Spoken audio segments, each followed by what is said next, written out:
Olá pessoal, no vídeo anterior eu falei a respeito da caravana do presidente Lula e mencionei que ela passou pelas cidades de Bagé, Santa Maria, São Vicente do Sul, São Borja e foi até Sarandi. E referi que nesses lugares já tinha havido conflitos e também muitos protestos pela população que não queria o presidente Lula e que estava vindo para cá e pedir que ele não viesse porque poderia ser reeditada aqui a Batalha do Pulador lá na Revolução Federalista. Pois bem, hoje a população estava preparada para não permitir a vinda ou para protestar.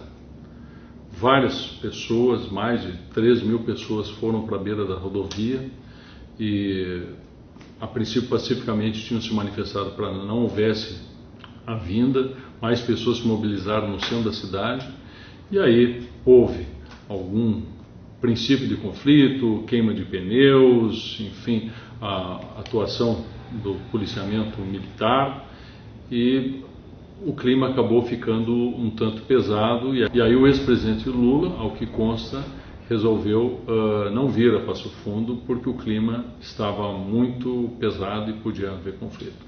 Então parece que houve um mínimo de bom senso e ele acolheu o que a gente sugeriu de não vir para cá porque aqui ele não é benquisto. A população de Passo Fundo não compactua com a celebração de um condenado pela Justiça Federal, de um condenado por corrupção e por lavagem de dinheiro, mesmo que ele seja ex-presidente da República. Deve-se salientar que a atuação da Polícia Militar, mesmo que tenha sido um pouco dura em alguns momentos, não desbordou do que é o devido na técnica e que a atuação foi muito correta. O que a gente espera é que essa mesma atuação técnica, efetiva, preparada, aconteça também em outros casos de mobilização, quando, por exemplo, o MST invadir terras, quando houver invasão de terras particulares, que a Brigada Militar também tenha a mesma eficiência. Mas parece então que o ex-presidente Lula e a sua comitiva tiveram um mínimo de bom senso e não vieram para Passo Fundo, que foi muito comemorado pela população. E não só por ruralistas, por pessoal que trabalha na produção agropecuária. O que estava no centro de Passo Fundo era o cidadão comum, eram empresários, eram pessoas trabalhadoras que não compactuaram com isso e que manifestaram o seu protesto contra a vinda do ex-presidente. Mas eu não poderia deixar de me manifestar sobre o julgamento do Supremo Tribunal Federal que concedeu uma liminar para que o presidente Lula não seja preso até o dia 4 de abril. Em verdade, é lamentável a chicana jurídica que aconteceu. O ministro Marco Aurélio, alegando que tinha um voo, não pôde ficar para concluir o julgamento. Assim, o ministro Lewandowski também dizia que não poderia ficar. Ora, ministros, com todo o respeito, talvez o julgamento mais importante da história do Supremo deveria ter mais consideração de Vossa Excelência e vocês deveriam ter ficado nesse julgamento e ter dado essa satisfação para o Brasil. Ministro Marco Aurélio, uma viagem não pode ser mais importante que o julgamento do habeas corpus de um ex-presidente. A não ser que o senhor tivesse um filho doente ou alguma doença em algum familiar, fora disso o senhor teria que ter cumprido a sua missão constitucional. O senhor deu margem para que a lei não fosse cumprida, para que a impunidade continuasse graçando nesse país. Nesse sentido, a ministra Rosa Weber aceitou a sugestão da defesa e, portanto, acolheu o pedido de liminar, antecipando os efeitos da tutela de urgência no habeas corpus para que não houvesse a prisão. Foi antecipação de tutela. Não houve o habeas corpus no primeiro grau. Não houve habeas corpus no Tribunal Regional Federal. Não houve habeas corpus pelo Superior Tribunal de Justiça. Não houve habeas corpus pelo ministro Fachin ao apreciar o habeas corpus no Supremo Tribunal Federal.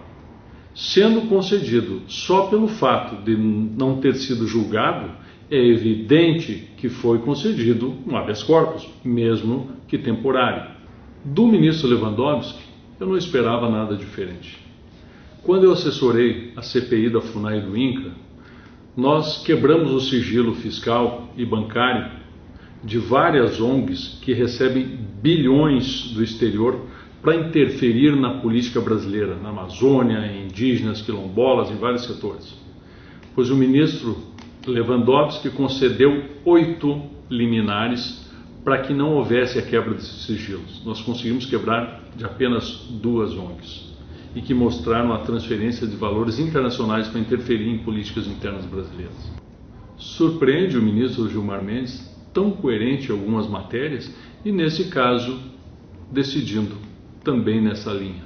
Talvez ele esteja preocupado com os outros réus que também terão o mesmo caminho de Lula, serão condenados e estarão sujeitos à prisão. Não se pode deixar de registrar a coerência dos ministros Barroso, Fachin, Alexandre de Moraes e Carmen Lúcia, e o ministro Fux. O que resta desse julgamento é a conclusão de que esse Supremo Tribunal Federal é o pior da história do Brasil. Decide de maneira casuísta, passa na frente um processo só porque é do presidente Lula e concede uma liminar contra toda a orientação jurisprudencial do próprio Supremo, indicando que ela vai mudar só porque começa a atingir aqueles que estão no poder ou que têm uma popularidade como de Lula. O que o Supremo Tribunal Federal tem que entender é que essa mobilização que houve em Passo Fundo e que impediu que Lula viesse fazer comício na nossa cidade, ela pode também começar a ser feita contra a atuação do Supremo Tribunal Federal. Os ministros do Supremo, mais do que um compromisso que tenham com as suas histórias, eles têm um compromisso com a nação brasileira. O Supremo Tribunal Federal é um dos pilares da República. E se a decisão do Supremo Tribunal Federal fizer com que a população se revolte e faça com que perca o respeito pelo Supremo Tribunal Federal, a nossa democracia estará seriamente ameaçada. Essa decisão foi tão absurda que pode transformar o Supremo Tribunal Federal em instância ordinária para todos os processos criminais. Ou será que é só para Lula? A decisão que nós esperamos do Supremo Tribunal Federal é de que não haja uma mudança jurisprudencial só em função do réu deste habeas corpus que ele aprecia. Porque se o Supremo Tribunal Federal não tiver compromisso com a República, compromisso com a democracia, ele pode estar transformando o Brasil na pátria da impunidade.